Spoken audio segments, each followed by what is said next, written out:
Bugun men juda muhim masalani tushuntirib beraman. Taqdiri yoshdan oshgan pensionerlar uchun 570 ming so'mgacha qo'shimcha to'lov masalasi. Bu mavzu faqat taqdiri yoshga kirgan otaxon onaxonlarga emas, ularning farzandlariga, nabiralariga, qarindoshlariga ham tegishli. Chunki ko'p oilalarda pensionerning haq-huquqi bilib olinmagani uchun pul vaqtida rasmiylashtirilmaydi.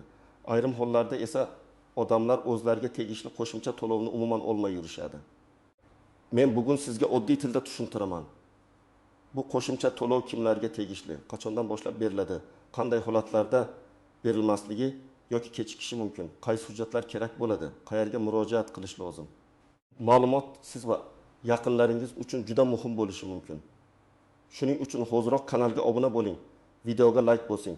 Chunki bu kabi pensiya, nafaqa va ijtimoiy to'lovlar bo'yicha aniq tushuntirishlar ko'pchilikka kerak. Avval vaziyat qanday edi?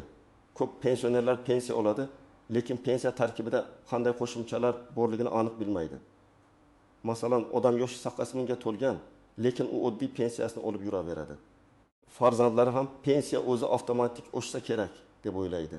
Ba'zida haqiqatan ham ayrim ma'lumotlar tizim orqali avtomatik aniqlanadi. Lekin amaliyotda har doim ham hamma narsa o'z-o'zidan xatosiz va o'z vaqtida bo'lavermaydi. Ayniqsa yashash manzili o'zgargan, hujjatlarda tafovut bo'lgan, pensiya ishi eski ma'lumotlar bilan yuritilgan, ismi familiyasi o'zgargan yoki pensioner boshqa hududda ro'yxatda turgan bo'lsa, qo'shimcha to'lov kechikishi mumkin. Endi nima o'zgardi yoki nimaga e'tibor kuchaydi? 80 yoshga to'lgan pensionerlarga nisbatan qo'shimcha to'lovlar. Ustamalar va parvarish bilan bog'liq ijtimoiy kafolatlar bo'yicha ko'proq savollar paydo bo'lyapti. Odamlar 570 ming so'mgacha qo'shimcha berilar ekan. Taqdun yoshdan keyin pensiya alohida oshar ekan. Buni olish uchun ariza yozish kerak ekan degan gaplarni eshitishyapti. Lekin mana shu gaplarning ichida eng muhim narsa bor. Har bir holat alohida tekshiriladi. Hamma tamom yoshdan oshgan pensioner bir xil miqdorda, bir xil tartibda pul oladi deb tushunish xato. Miqdor asos va huquq pensionerning pensiya turiga, uning boshqa ustamalari bor yo'qligiga, nogironlik holatiga, parvarishga muhtojlik masalasiga va amaldagi hujjatlarga bog'liq bo'lishi mumkin. Men bu yerda eng muhim prinsipni aytaman. Taqdim yoshga to'lgan pensioner o'zining pensiya ishini tekshirtirib qo'yishi shart. Menga tegishli pul bormi? Yo'qmi? degan savolni og'zaki taxmin bilan emas, rasmiy manba orqali aniqlash kerak. Chunki 570 ming so'mgacha bo'lgan qo'shimcha to'lov oilaning oylik xarajatida katta farq qiladi. Dorilar, tibbiy ko'rik, oziq-ovqat, kommunal to'lovlar, parvarish uchun bu pul juda zarur. Asosiy qism kimlar bilishi kerak, kimlar xavotir olishi kerak, kimlar shoshilmasligi mumkin birinchi navbatda. Daqasmi yoshga to'lgan yoki daqasmi yoshdan oshgan har bir pensionerning oila a'zolari bu masalani tekshirish kerak. Ayniqsa pensioner yolg'iz yashasa, bolalari boshqa viloyatda yoki chet elda bo'lsa, hujjat ishlariga o'zi borishga qiynalsa, bu masala e'tibordan chetda qolib ketadi. Men tajribamda ko'p ko'rganman. Otaxon damiz 2 yoshda pensiyasini kartaga oladi. Bankomatdan qo'shnisi yoki nabirasi yechib beradi. Lekin pensiya miqdori nega aynan shuncha? Unda qanday ustamalar bor? 2000 yoshdan keyingi qo'shimcha hisoblanganmi, hech kim bilmaydi. Mana shunday holatda birinchi ish pensiya miqdorini tahlil qilishdir. Masalan, birinchi misolni olaylik. Taqamun yoshga to'lgan onaxonning asosiy pensiyasi 1 million 370 ming so'm bo'lsin. Agar unga 70 ming so'mgacha qo'shimcha to'lov belgilansa, oyga umumiy tushum 1 million 920 ming so'mgacha yetishi mumkin. Bu oddiy raqam emas. Bir oyda 70 ming so'm, bir yilda 6 million 840 ming so'm degani. Agar oilada baribir pensiya kam deb yurilsa-yu, shu qo'shimcha rasmiylashtirilmasa, pensioner bir yil ichida sezilarli mablag'dan mahrum bo'lishi mumkin. Ikkinchi misol. Otaxon 79 yosh 11 oylik kelasi oy ahamiga kiradi. Farzandlari oldindan bilib tug'ilgan sanasi bo'yicha pensiya bo'limiga murojaat qiladi. Ma'lumotlarni tekshirtiradi. Plastik karta, pasport, yashash manzili. Pensiya ishidagi yozuvlar to'g'riligini aniqlaydi. Natijada taqdim yoshga to'lgandan keyingi to'lovda qo'shimcha vaqtida aks etadi. Bu eng to'g'ri yo'l, chunki muammo chiqqandan keyin yugurishdan ko'ra oldindan tekshirtirish ancha oson. Uchinchi misol. Pensioner 14 yoshda, lekin pasportidagi tug'ilgan sana bilan pensiya ishidagi eski ma'lumot bir-biriga mos kelmaydi. Masalan, bir joyda 1900 yil, boshqa joyda 1920 yil yozilgan. Bunday holatda tizim avtomatik hisoblamasligi yoki xodim qo'shimcha hujjat so'rashi mumkin. Odamlar esa menga berishmayapti deb o'ylaydi. Aslida muammo hujjat tafovutida bo'ladi. Shuning uchun tug'ilganlik sanasi, FIH, pasport yoki ID karta ma'lumotlari doimiy yashash manzili bir xil bo'lishi juda muhim. 4-misol. Taqvimiy yoshdan oshgan pensioner ilgari nogironlik bo'yicha pensiya olgan, keyin yoshga doir pensiya masalasi qayta ko'rilgan. Bunday holatda qo'shimcha to'lovning qaysi asos bo'yicha berilishi boshqa ustamalar bilan birga qo'shiladimi yoki bir ikkinchisini almashtiradimi, albatta tekshiriladi. Chunki ijtimoiy to'lovlarda bir xil maqsaddagi ikki ustama bir vaqtning o'zida berilmasligi mumkin. Bu yerda qo'shimcha pul bor ekan, demak hammasini qo'shib berish kerak degan fikr har doim ham to'g'ri emas. Qonunchilikda har bir to'lovning o'z sharti bo'ladi. Endi kimlar albatta xavotir olishi kerak? Agar pensioner yakuniy yoshdan oshgan bo'lsa, lekin pensiya summasi oxirgi oylarda umuman o'zgarmagan bo'lsa, tekshirtirish kerak. Agar pensioner to'liq yoshga kirganidan keyin ham na bank xabarnomasida, na pensiya varaqasida, na SMSda hech qanday farq ko'rinmasa, tekshirtirish kerak. Agar pensionerning hujjatlari eski pasportda qolgan bo'lsa yoki IDD kartaga o'tgandan keyin pensiya bo'limiga ma'lumot bermagan bo'lsa, tekshirtirish kerak. Agar pensioner boshqa tuman yoki viloyatga ko'chib o'tgan bo'lsa, lekin pensiya ish eski joyda qolgan bo'lsa, tekshirtirish kerak. Agar oila a'zolari biz aniq bilmaymiz, lekin onam saqdundan oshgan deyishsa, bu ham tekshirtirish uchun yetarli sabab. Kimlar nisbatan xotirjam bo'lishi mumkin? Agar pensioner daxlni yoshga to'lgandan keyin pensiya bo'limidan rasmiy ma'lumot olgan bo'lsa, qo'shimcha to'lov pensiya hisob-kitobida alohida ko'rsatilgan bo'lsa, oxirgi oylar to'lovida oshish aks etgan bo'lsa, hujjatlarda muammo bo'lmasa, unda vahima qilish shart emas. Lekin baribir men yiliga kamida bir marta pensiya hisob-kitobini tekshirtirishni maslahat beraman. Chunki pensiya miqdori nafaqat yoshga, balki minimal miqdorlar, indeksatsiya, qonunchilikdagi o'zgarishlar va boshqa omillarga ham bog'liq. Ko'pchilik tushunmaydigan yana bir jihat bor. 5-7 ming so'mgacha degan ibora har bir odamga aniq 5-7 ming so'm beriladi degani emas. Bu ko'pincha eng yuqori chegarani yoki amaldagi tartibda shakllanadigan taxminiy miqdorni anglatadi. Amaliyotda aniq summa davlat tomonidan belgilangan hisoblash ko'rsatkichlari, pensiya turi, to'lov sanasi va shaxsning boshqa ijtimoiy maqomiga qarab farq qilishi mumkin. Shuning uchun men doim aytaman, ijtimoiy tarmoqlardagi bitta raqamga qarab xulosa qilmang. O'zingizning pensiya ishingiz bo'yicha rasmiy javob oling. Birinchi nozik jihat, to'lov qachondan boshlab hisoblanadi? Odatda bunday qo'shimcha to'lovlar shaxsning huquqi vujudga kelgan sanadan, ya'ni 8 yoshga to'lgandan keyin belgilanishi mumkin. Lekin amaliy to'lovda arza sanasi. Hujjatlarning to'liq topshirilgan kuni tizimdagi ma'lumotlar va pensiya organining qarori muhim rol o'ynaydi. Agar hujjatda kamchilik bo'lsa, to'lov kechikadi. Agar fuqaro kech murojaat qilsa, o'tgan davr uchun qayta hisoblash masalasi alohida ko'rib chiqiladi. Shu sababli taqsimli yoshga to'lish sanasini kutib o'tirmasdan kamida bir oy oldin tayyorgarlik ko'rish kerak. Ikkinchi nozik jihat, bank kartasiga tushgan umumiy pulni ko'rib, qo'shimcha bor yo'qligini bilish qiyin. Masalan, pensiya bir oyda indeksatsiya sabab oshgan bo'lishi mumkin, lekin yaqin yosh ustamasi alohida hisoblanmagan bo'lishi mumkin.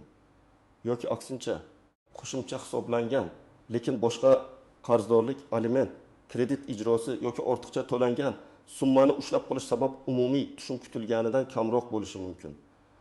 Shuning uchun faqat kartaga tushgan pulga qarab emas, pensiya hisob-kitobi bo'yicha ma'lumotnoma so'rash kerak. Uchinchi nozik jihat, pensionerning tirikligi va yashash holatini tasdiqlash. Ayrim hollarda pensioner uzoq muddat boshqa joyda yashaydi. Vaqtincha qarindoshlarnikida bo'ladi.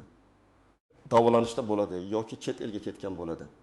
Bunday vaziyatlarda pensiya to'lovlari va qo'shimcha ustamalar bo'yicha alohida tartiblar qo'llanishi mumkin.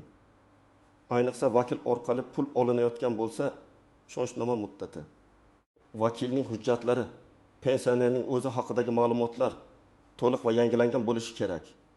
Men maslahat beraman, agar pensioner o'zi bora olmasa, farzandi yoki ishonchli vakili hujjatlarni oldindan tartibga keltirsin. 4-chi nozik jihat, parvarish masalasi. Bequm yoshdan oshgan insonlarning ko'pchiligi doimiy yordamga muhtoj bo'ladi. Kimdir yurishga qiynaladi, kimdir dorilarni vaqtida ichishi uchun nazorat kerak. kimdir ko'rishi yoki eshitishi yomonlashgani uchun yolg'iz qola olmaydi.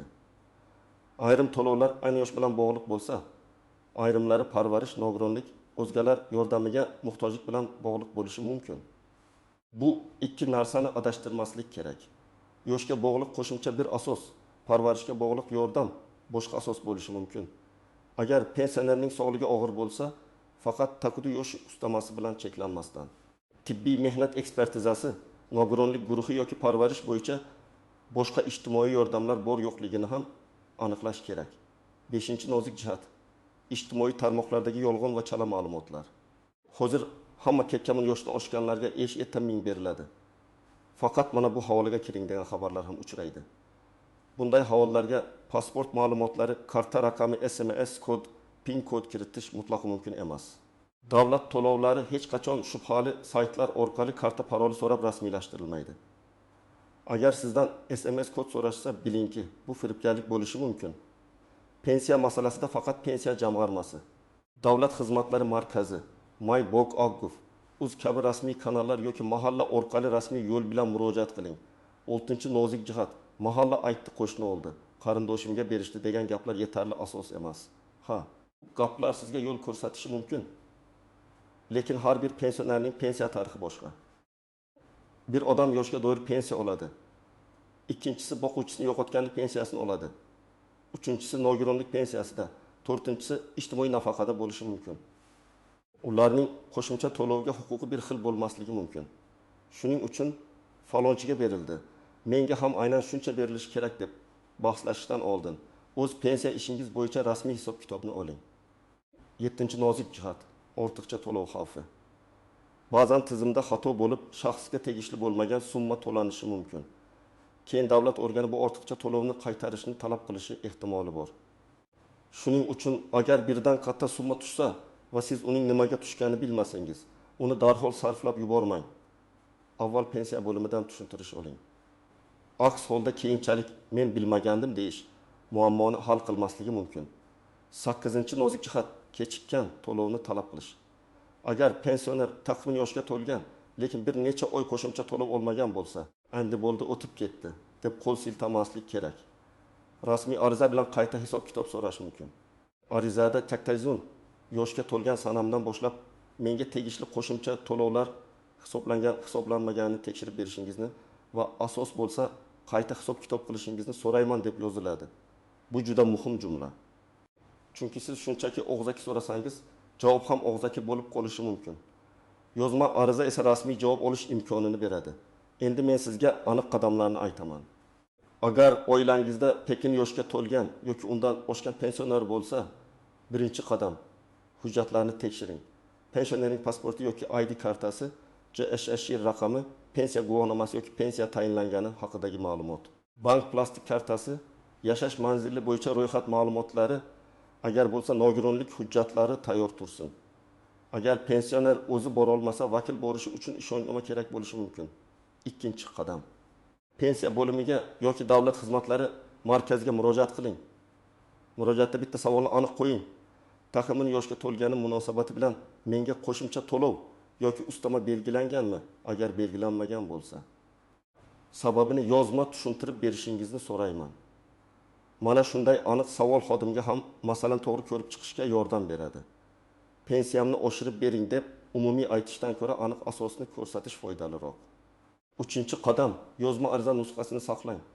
Agar arizani qog'ozda topshirsangiz, kirim raqami qo'yilgan nusxasini oling. Agar elektron topshirsangiz, ariza raqami yoki tasdiq xabarini saqlang.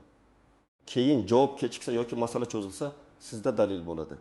Men har doim hujjat ishida bitta qoidani aytaman. Og'zaki gap esdan chiqadi, yozma hujjat qoladi. 4-qadam: pensiya hisob-kitobi bo'yicha ma'lumotnoma so'rang. Unda asosiy pensiya miqdori, ustamalar, qo'shimcha to'lovlar, ushlab qolishlar va yakuniy to'lov ko'rinishi kerak. Agar siz 5-7 ming so'mgacha qo'shimcha haqida eshitgan bo'lsangiz, aynan shu qo'shimcha qaysi qatorda aks etganini so'rang. Xodimdan bu summa qaysi qonuniy asos bo'yicha, qaysi sanadan boshlab qo'shilgan deb so'rashdan uyalmang. Bu sizning huquqingiz. 5-qadam: agar rad javob berilsa, sababini tushuning. Rad etish har doim ham noqonuniy degani emas. Balki pensioner ushbu toifaga kirmasligi mumkin. boshqa to'lov olayotgan sabab taxroran berilmasligi mumkin. Hujjat yetishmasligi mumkin yoki ma'lumotlar mos kelmayotgandir. Lekin rad javobi yozma bo'lishi kerak. Yozma javobda sabab ko'rsatiladi. Agar sabab bilan rozi bo'lmasangiz, yuqori turuvchi pensiya jamg'armasi bo'limiga yoki qonunchilikda belgilangan tartibda shikoyat qilish mumkin. 6-qadam, pensionerning sog'lig'i og'ir bo'lsa, qo'shimcha ijtimoiy yordamlarni ham tekshiring. Masalan, 1000 yoshdan oshgan onaxon uyda yotib qolgan, yurmaydi. Doimiy parvarishga muhtoj. Bunday holatda faqat yosh bo'yicha ustama emas, balki tibbiy xulosa nogironlik guruhi o'zgalar parvarishiga muhtojlik bilan bog'liq boshqa yordamlar ham dolzarb bo'lishi mumkin. Buning uchun oilaviy poliklinika, shifokorlar, tibbiy komissiya va ijtimoiy himoya organlari bilan maslahatlashing. 7-qadam, bank va karta xavfsizligini unutmang. Pensionerlarning kartasini ko'pincha farzandi yoki qarindoshi ishlatadi. Bu yerda ham ehtiyot bo'lish kerak. Karta PIN kodi begonalarga aytilmasin. SMS kod hech kimga berilmasin. Qo'shimcha pul tushirib beramiz degan odamlarga ishonilmasin. Agar qo'shimcha to'lov haqiqatan rasmiylashtirilsa, u qonuniy tartibda pensiya bilan birga yoki belgilangan to'lov shaklida tushadi. Buning uchun hech kim sizdan karta parolini so'ramaydi. 8-qadam, oilaviy nazorat daftarini yuriting. Bu oddiy ko'rinadi, lekin juda foydali. Har oy pensioner kartasiga qancha tushganini, qay sanada tushganini, oldingi oy bilan farqini yozib boring. Masalan, yanvar oyida 20,40 ming tushdi. Fevralda 20,40 ming, martda 2,20 ming tushdi. Shunda siz qaysi oyda qo'shimcha qo'shilganini yoki kechikkan pullar birga tushganini ko'rasiz. Agar tushum kamayib qolsa, darhol sababini so'raysiz. 9-qadam, saqtun yoshga kiradigan sanani oldindan belgilang. Agar otangiz yoki onangiz 7-9 yoshda bo'lsa, holi bor deb yuravermang. Tug'ilgan kuni yaqinlashganda hujjatlarni tartibga soling. Pasport muddati, ID karta, yashash manzili, pensiya kartasi, telefon raqami, vakil masalasi. Hammasi tayyor bo'lsin. Shunda chekin yoshga to'lgandan keyin ortiqcha yugur bo'lmaydi. 10-qadam, agar pensioner savodli bo'lmasa yoki hujjat ishidan qo'rqsa, unga yordam bering. Ko'p otaxon onaxonlar borib nima deyman? Meni eshitishmaydi. Hujjat so'rashsa nima qilaman deb qo'rqadi. Farzandlar bu masalada befarq bo'lmasligi kerak. Bu yordam shunchaki pul uchun emas, kattalarning huquqini himoya qilish uchun kerak. Taqdima yoshdan oshgan inson o'zi davlat idorasida navbat kutib, tushuntirish talab qilib yurish qiyin. Shuning uchun oila a'zolari mas'uliyatni o'z zimmasiga olishi kerak. Men yana bir muhim narsani alohida aytaman.